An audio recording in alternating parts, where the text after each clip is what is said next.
Pumayag na ang Bangko Sentral ng Pilipinas para sa mas mahaba na loan term ng mga salary-based personal loans.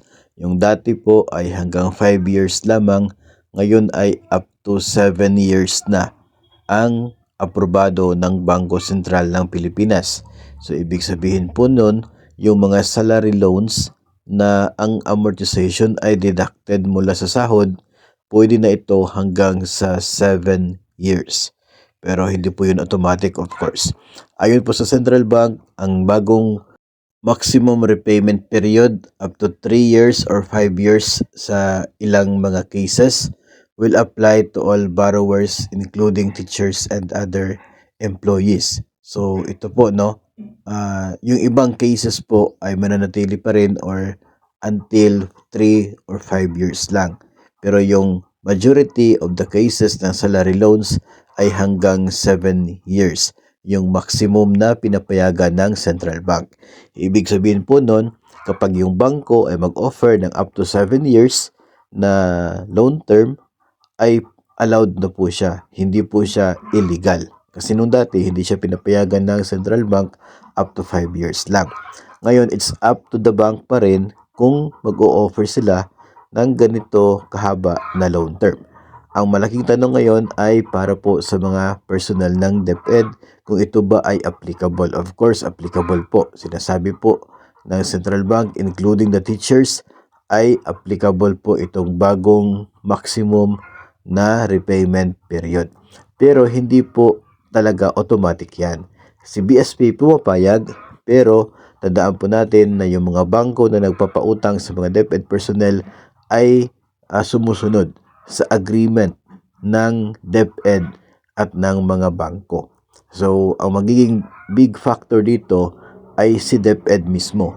Kung ang DepEd ba ay papayag na ang mga accredited PLIs nito ay mag-offer ng up to 7 years na maximum loan term. Well, if you ask me, malaki talaga ang chance na papayag si DepEd dahil majority naman siguro ng mga personnel ng DepEd ay ito po ang isa sa mga hinihiling. Maliban po sa pagtaas ng pera at pagtaas ng sahod, ay humihiling din po, no, karamihan sa mga personnel ng DepEd na sana ay payagan ang mas mahaba na repayment period, nang sa ganon ay mas maliit ang magiging monthly amortization sa particular na loan amount, o kaya ay mas malaki yung pwedeng mautang na halaga, no, given with our current situation sa sahod o kaya ay sa existing na deduction. So magandang balita ito para sa mga nag-aabang. Hindi man po umabot ng 10 years yung pinayagan, at least 7 years. Meron na pong 2 taon na increase dito po sa loan term. So we can expect na mas mababa yung amortization sa ating current loan amount, o kaya ay given the current amortization ay pwede tayong mag-renew at mag-apply ng mas mataas na halaga ng loan. Ibig sabihin po nun ay mas malaki rin yung makukuha natin na net proceeds.